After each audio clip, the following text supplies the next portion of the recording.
Terima kasih Bapa, kami serahkan seluruh kehidupan kami dan kami siap mendengarkan firman-Mu Tuhan.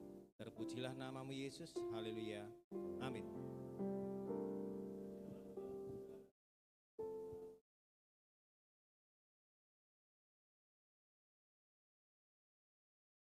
Ya, pemuji pemusik tetap bersama.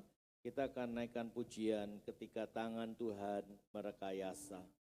Satu karya yang besar yang Tuhan buat, seperti pujian terakhir, bahwa segala yang diizinkan Tuhan itu adalah yang terbaik.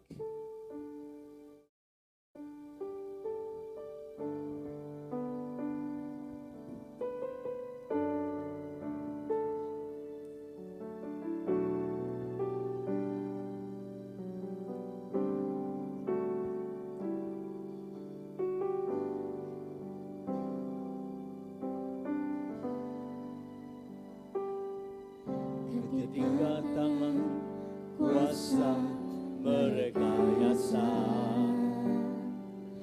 ada tujuan yang mulia. Tak kuasa aku menolak karyanya, ku pasrah jiwa raga padanya. Ketika tangan kuasa merekayasa, amin, ada tujuan yang mulia. Tak kuasa aku menolak karyanya, ku pasrah jiwa raga padanya. Ku nanti akhir karyanya, tentu sukacita, bahagia tiada taranya. Ku nanti akhir karyanya, tentu sukacita, bahagia tiada taranya.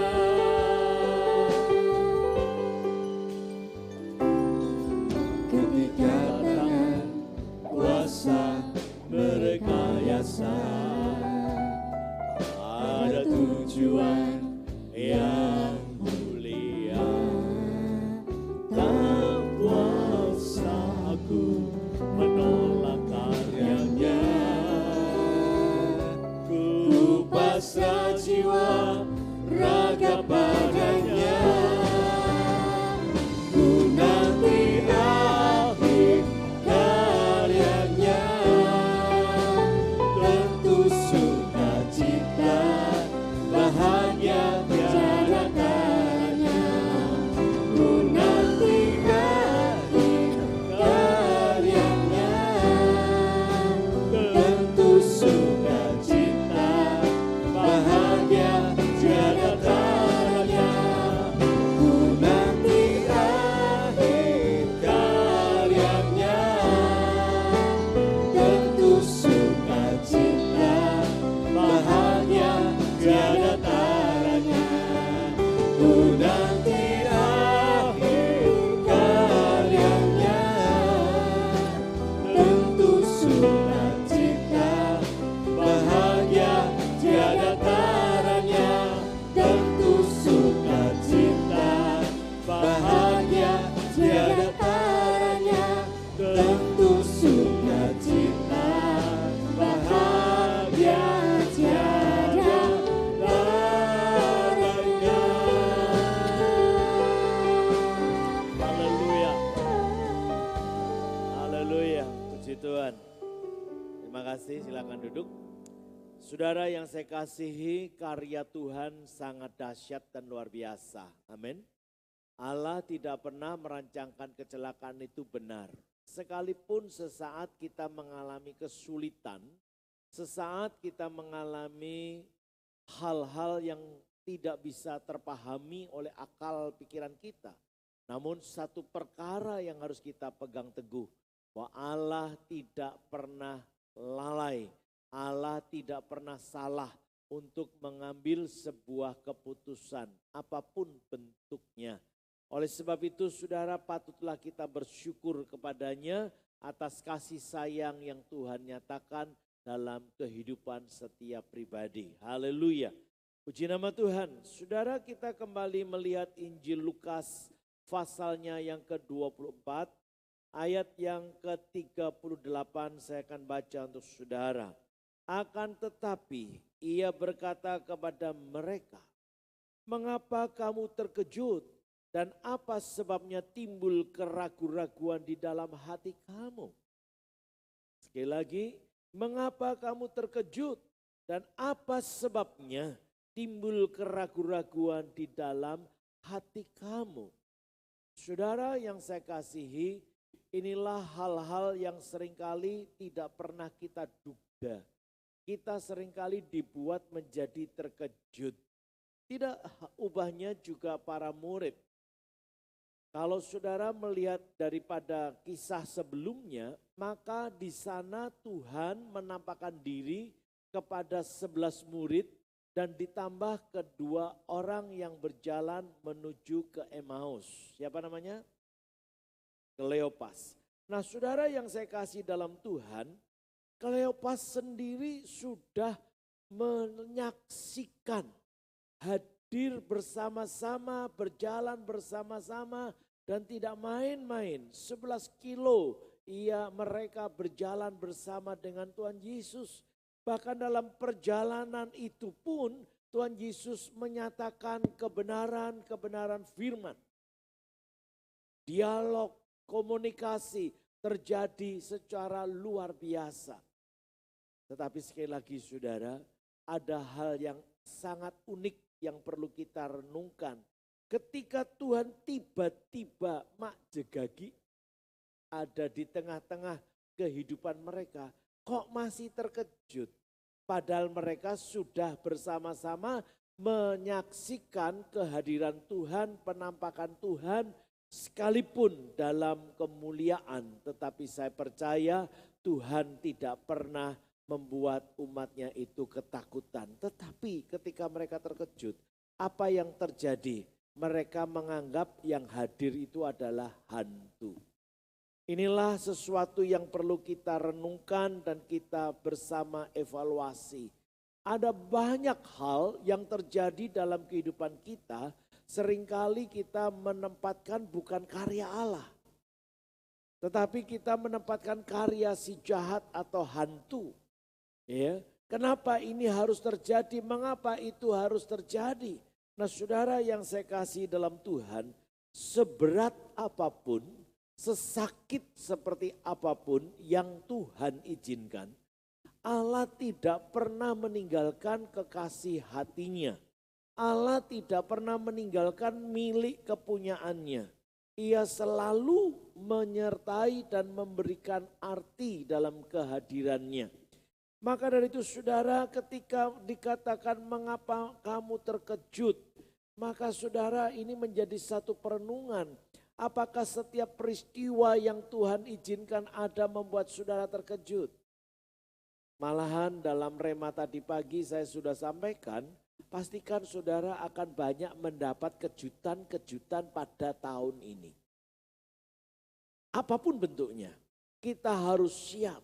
Dan kalau terkejut itu biasanya lari. Kalau terkejut biasanya syok.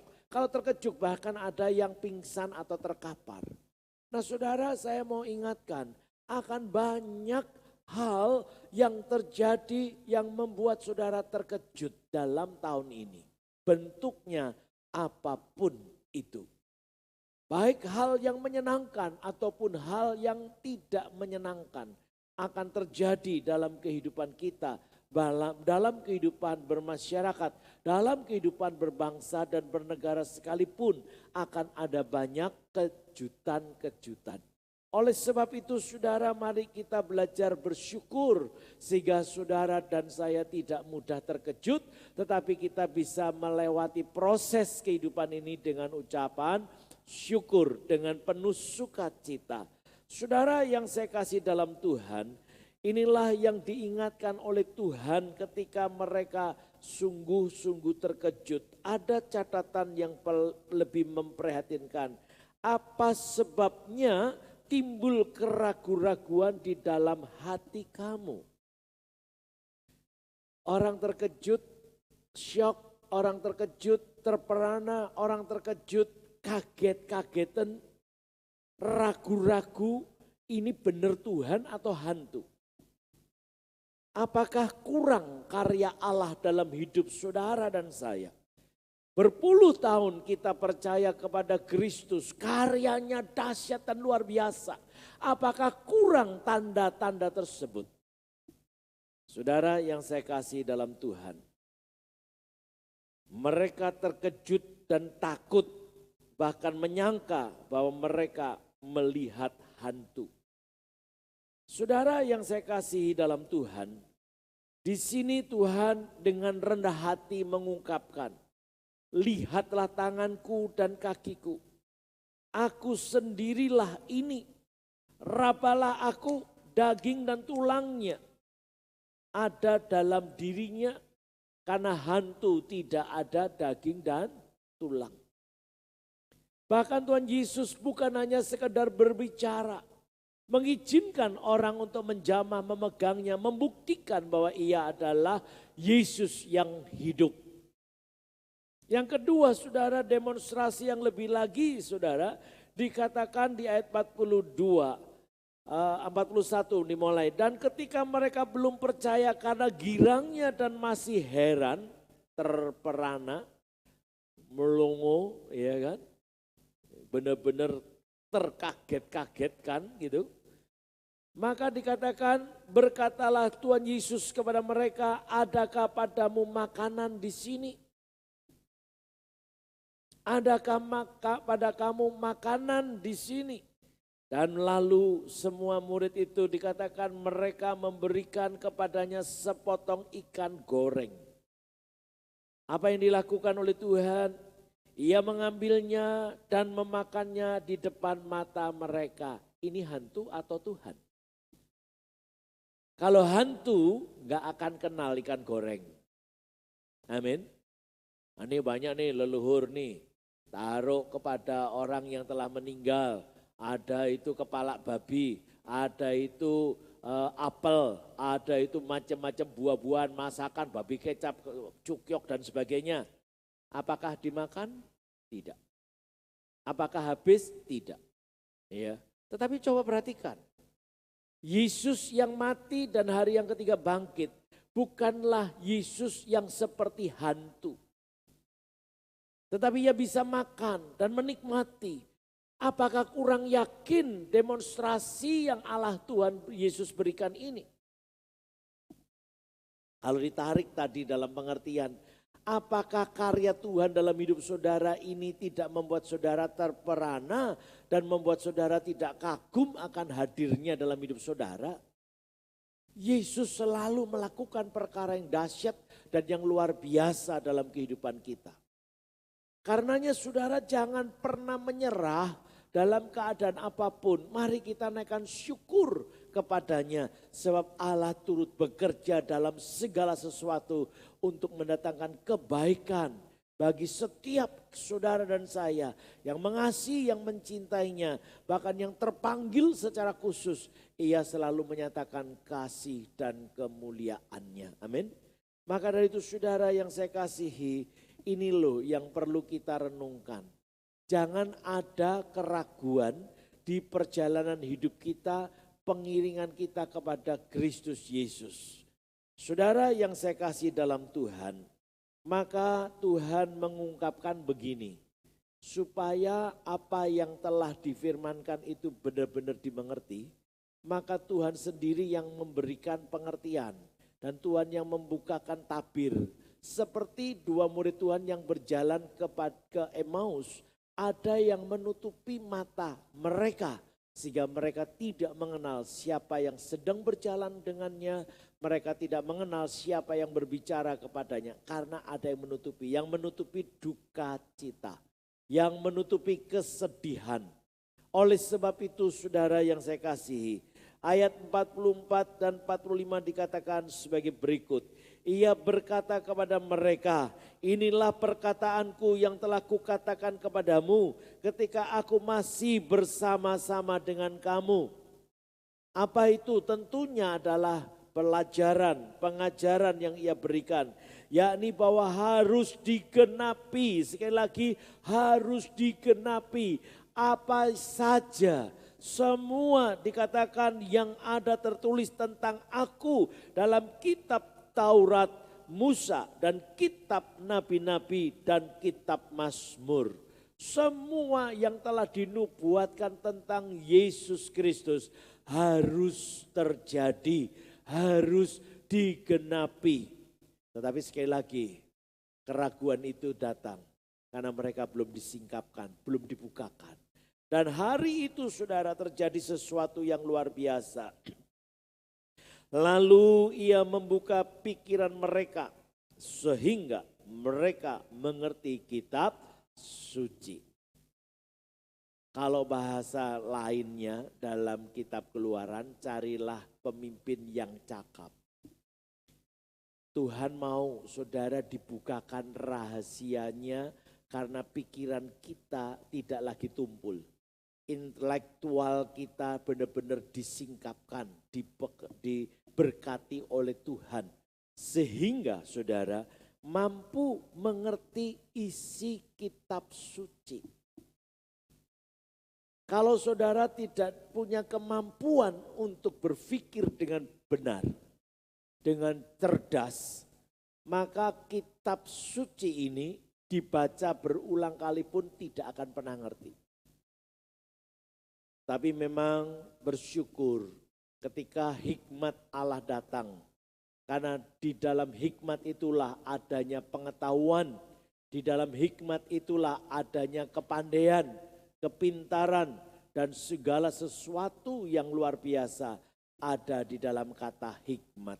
Dan hikmat itu adalah Allah sendiri. Oleh sebab itu kehadiran Kristus Yesus dalam hidup saudara dan saya yang mendiami hidup kita ini, sesungguhnya saudara dan saya, seharusnya saudara dan saya benar-benar memiliki hikmat. Pengetahuan, kepandaian, pengetahuan akan firman, pengertian akan firman, kepandaian untuk mengelola kehidupan ini akan ada dalam kehidupan setiap orang percaya. Maka saudara sungguh sangat prihatin kalau saudara mendengar firman, diajar. Saya ini kan sesungguhnya hanya tinggal mengingatkan saja.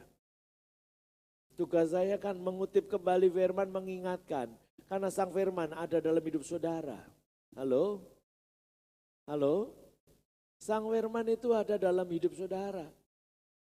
Cuman saya tinggal membangkitkan kembali, mengingatkan kembali. Ayo, ada firman lo dalam diri saudara. Dan firman itu menyelesaikan setiap persoalan. Firman itu akan memberikan perlindungan. Firman itu akan memberikan penghiburan. Firman itu akan memberikan pertolongan. Firman itu akan memberikan jalan keluar. Bahkan firman itu memberikan harapan-harapan yang baru. Oleh sebab itu saudara yang saya kasih, sangat bersyukur ketika Tuhan membuka pikiran saudara dan saya. Sehingga kita mampu mengerti akan isi firman itu. Memang ada perlakuan khusus beberapa puluh tahun yang lalu.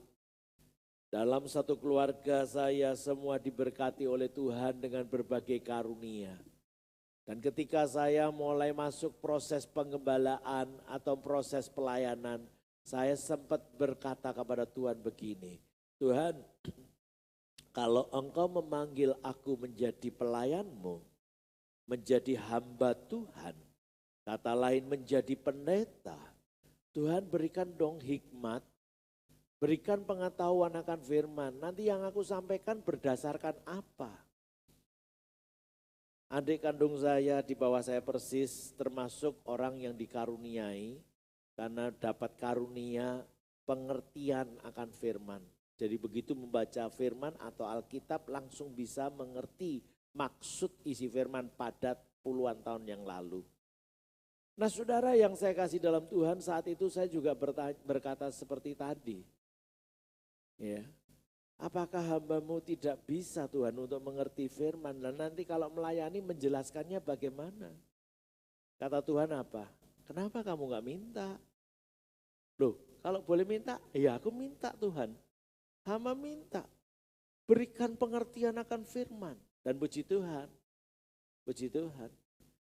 hikmat itu diberikan, pengetahuan dan pengertian itu diberikan, sehingga akhirnya saya bisa menyampaikan firman. Saya mau sampaikan sekali lagi, yang saya sampaikan bukan karena saya kuliah, bukan. Tapi hikmat Allah itu sungguh luar biasa. Perkuliahan itu hanya semacam legitimasi, cross check. Ini benar enggak? Sesuai enggak maksud Tuhan dengan pengajaran atau teologi yang ada? Dengan rendah hati saya katakan, sungguh sang firman yang ada dalam hidup saudara akan memberikan pengetahuan dan pengertian yang mendasar. Sehingga saudara setiap pribadi akan diberikan hikmat sesuai keberadaannya dan keadaannya atau kondisinya.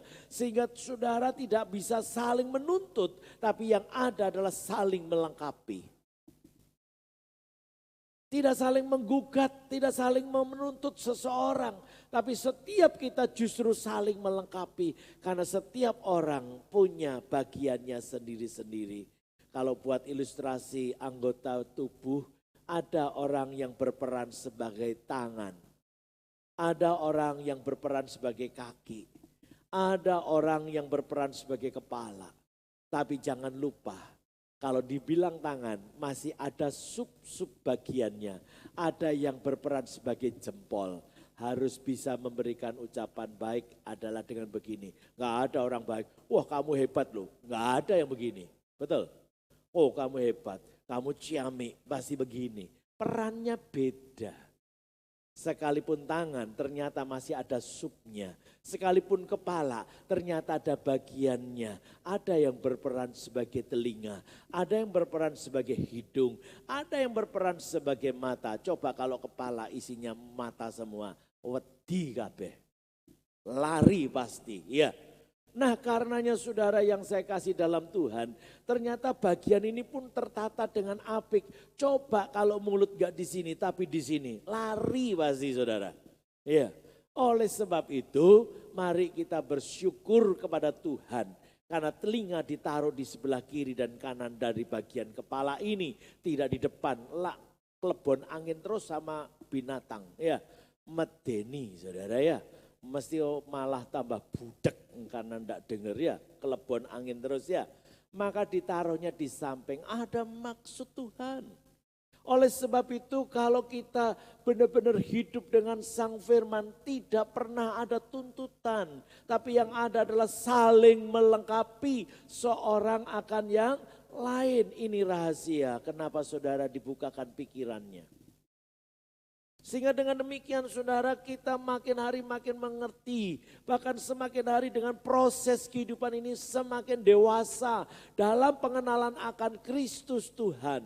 Sehingga saudara tidak pernah lagi akan terucap, yo ini kebenaran. Tidak ada kamusnya kebenaran. Kebetulan gak ada. KKS itu kamusnya selalu Tuhan, Tuhan dan Tuhan. Sebab memang dari Dia, oleh Dia, dan kita mau kembalikan bagi Dia. Amin. Maka dari itu saudara yang saya kasih dalam Tuhan, ini satu hal yang sangat dahsyat, yang luar biasa. Inilah perkataanku yang telah kukatakan kepadamu ketika aku masih bersama-sama dengan kamu. Yakni harus digenapi semua yang ada tertulis tentang aku, tentang Yesus, sudah dilukiskan, digambarkan dari mulai penciptaan manusia, adanya manusia dan seterusnya. Saudara yang saya kasih masih ingat ketika Adam dan Hawa jatuh dalam dosa, ia menutupi dirinya, auratnya dengan apa? Daun. Allah tidak membiarkan hal itu terjadi. Tapi Allah mengubahnya dengan membuat pakaian. Itu konveksi pertama kali di dunia. Ya, garment pertama kali dibuat oleh Allah sendiri. dari kulit binatang. Untuk menutupi ketelanjangannya, Allah harus membunuh seekor binatang untuk diambil kulitnya. Darah harus tercurah.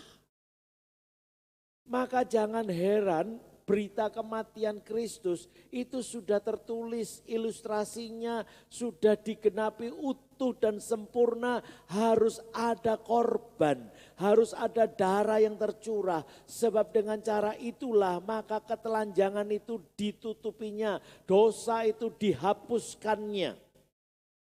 Itu yang tertulis. Maka dari itu saudara yang saya kasih dalam Tuhan, kita diingatkan apa yang dituliskan dalam kitab Kejadian pasal 3 ayat 15. Keturunanmu akan menginjak kepala ular. Keturunan ular akan memagut tumit daripada keturunan perempuan. Dan keturunan Hawa dan seterusnya. Ketemulah Yesus. Yesus mampu menginjak kepala ular. Yesus dipagut dan mati. Tetapi dia tidak mati selamanya. Dia bangkit pada hari yang ketiga. Itu sebabnya ia mampu berkata, hai maut, di manakah sengatmu? Karena kepala ular telah diinjaknya. Ini kekristenan yang dahsyat hari ini harusnya berpola pikirnya yang seperti itu. Sang firman yang dahsyat itu hidup dalam hidup saudara. Kristus Yesus yang hidup dalam diri saudara. Bukan yang kalahan, tapi yang telah menginjak kepala ular. Sehingga harusnya tidak ada satupun orang percaya KKS yang saya banggakan yang bisa dipengaruhi oleh iblis dengan alasan apapun. Tidak bisa. Memang ia berkeliling sekitar kehidupan orang percaya. Bagaikan singa yang mengaum-aum dan berupaya menerkam, maka jangan ada celah. Kalau saudara tidak buat celah, saudara tidak beri kesempatan, iblis tidak akan masuk dalam hidup kita. Amin. Maka akan aneh kalau ada orang Kristen kesurupan. Semakin saya beritakan kebenaran, hari ini bersyukur saya hampir-hampir tidak lagi konseling atau menangani orang yang kesurupan. Karena hampir-hampir tidak ada yang kesurupan. Dan yang hadir pada saat ini tidak pernah ada yang konseling sama saya kesurupan. Ya. Tapi seringkali saudara membuat diri saudara disurupi iblis. Dengan pikiran-pikiran yang salah. Pikiran-pikiran yang jahat. Maka saudara, kalau setiap hari yang ada di pikiran kita, di hati kita adalah kebenaran. Saya percaya yang terbit kebenaran. Amin. Maka saudara yang saya kasih, mari kita mau benar-benar perhatikan bahwa saudara akan banyak keterkejutan yang dibuat dan diizinkan Tuhan dalam hidup kita. Dan ketika saudara terkejut dengan apa yang terjadi, mari saudara jangan membuat keraguan akan peran Tuhan dalam hidup saudara. Jangan timbulkan keraguan-raguan bahwa Tuhan itu tidak pernah meninggalkan saudara itu benar adanya. Tuhan selalu menolong saudara dan saya dalam keadaan apapun. Sekalipun prosesnya agak membutuhkan waktu. Tapi sekali lagi karena firman juga sudah berkata segala sesuatu indah pada waktunya. Ada proses. Kata proses maka cocoknya hanya satu kata saja, sabar. Amin. Enteni sampai wayai. Karena yang membuat kita seringkali jadi salah. Nah, sampai kapan? Nah karena sampai kapan gregeten pengen dang gage-gage, pengen segera selesai, pengen segera ada solusi, maka nabrak sana, nabrak sini, cari solusi sendiri. Utang sana, utang sini, cari solusi sendiri. Inilah persoalan yang datang di kemudian. Sudah gitu nanti ngomongnya rohani banget. Ya semua ini Tuhan izinkan, nanti dulu. Ini bukan serta-merta Tuhan izinkan. Ada loh peran kita, kebodohan kita ada di sana. Nekat kita ada di sana. Maka saya selalu berkata sebelum melangkah, coba konfirmasi kembali kepada Tuhan. Kalau Tuhan sudah ngomong, pergi, jalan, kerjakan, jangan pikir lagi apa yang akan terjadi. Abram suruh keluar dari Ur Kasdim, negeri leluhurnya, menuju ke tempat yang enggak jelas. Di perjalanan apakah langsung indah dan sangat menyenangkan? Jawabannya tidak. Ketika ia sampai ke tanah yang dimaksudkan yaitu Kanaan, di sana justru terjadi kelaparan. Pengertian ini harus sampai. Jadi kalau Tuhan sudah ngomong silahkan melangkah, silahkan kerjakan, bukan berarti semuanya akan indah. Ada proses yang membuat semuanya akan indah pada waktunya. Tangan Tuhan ketika merekayasa, kesannya bikin capek, kesannya bikin kita pegel, linu, rasanya udah gak kuat. Tapi saya mau tetap ingatkan, karya Tuhan itu sempurna. Indah pada waktunya itu benar. Yang ada bahagia dan suka cita, maka perlu pertahanan. Pertahanan hidup saudara dan saya hanya satu firman. Jadi kalau tidak ada firman ya saudara tidak akan bertahan. Kalau hidup tidak dengan firman saudara akan bertahan. Kalau pikiran hati kita tidak diisi firman gak akan bertahan. Kalau sehari-hari kita tidak ada dialog dan diskusi tentang firman gak akan ada pertahanan. Lemah semuanya. Oleh sebab itu sekali lagi saudara, mari kita jangan seperti para murid. Yesus hadir masih kaget. Yesus berkarya masih kaget. Tetapi memang ketika mereka menghadapi semuanya itu karena mereka belum dibukakan pikirannya. Setelah dibukakan pikirannya, mereka mengerti firman dan mampu berbicara tentang firman.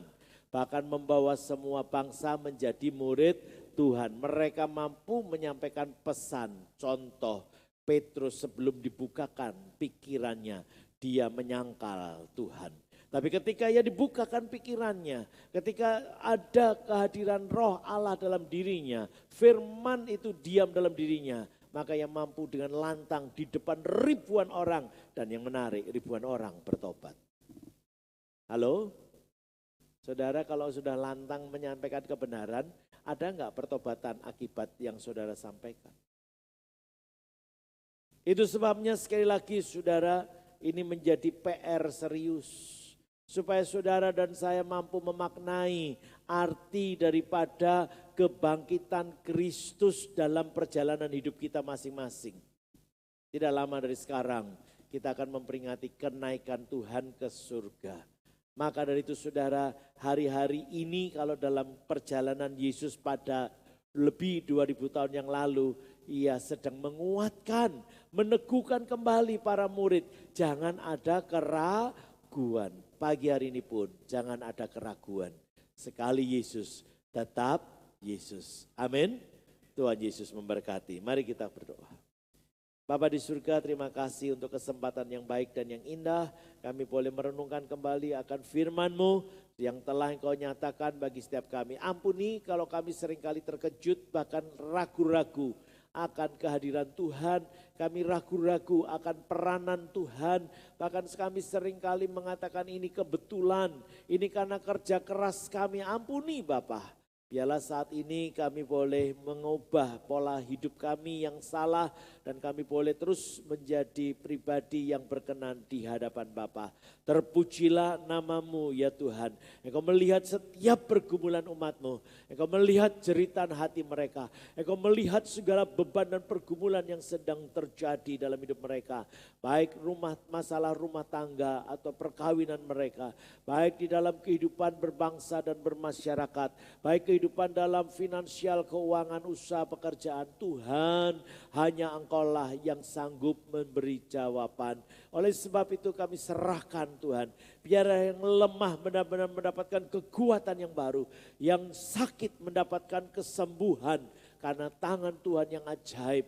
Bilur Tuhan yang ajaib. Yang telah menyembuhkan sakit penyakit. Terpujilah nama-Mu ya Bapa. bahkan kehadiran-Mu bukan saja mencukupi, tetapi Engkau memberikan kelimpahan. Terpujilah nama-Mu ya Bapa. Kami bersyukur karenanya. Di dalam nama Tuhan Yesus kami sudah berdoa. Haleluya. Amin. Puji nama Tuhan. Siapkan hati untuk menerima tubuh dan darah Tuhan. Para pelayan saya undang maju ke depan.